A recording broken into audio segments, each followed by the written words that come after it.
भोजपुरी के power star Pawan Singh को लेकर बहुत ज़्यादा न्यूज़ अभी वायरल हो रहा है, बहुत सारे खबर वायरल हो रहे हैं।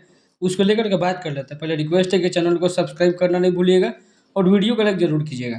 तो पियर फराक वाली 2 गाना आने वाला था, लेकिन इसका डेट बार-बार आगे बढ़ाया जा रहा है और इसके बाद पवन सिंह के फैन्स जितने भी फैन पेज हैं, सारे स्क्रीनशॉट मैंने लगा दिया एक ही जगह। आप लोग देख सकते हैं कि मैनेजमेंट को टारगेट किया जा रहा है।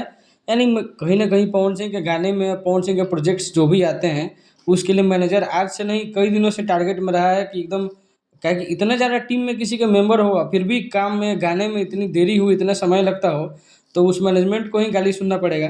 वहीं बात कर लेते हैं पियर फराक वाली 2 गाने की शूटिंग का। तो पिछले साल ही लास्ट में जो है इस गाने की 2-3 फ़ोटोज़ जो है आए थे शूटिंग के, प्रियांशु सिंह ने अपने इंस्टाग्राम पे डाला था कि पियर फराक वाली 2 गाने की शूटिंग हो रही है।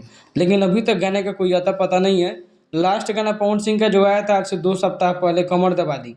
उसके बाद से पवन सिंह लापता हो गए हैं। यानी उनका गाना कोई आ ही नहीं रहा है, ना कोई गाना सुनने को मिल रहा है, ना फैन्स। इसी के लिए पूरे फैन पेज नाराज़ हो गए हैं पवन सिंह के मैनेजमेंट को लेकर के। आप भी अपनी राय ज़रूर दीजिएगा। मिलते हैं अगले वीडियो में। Thank you.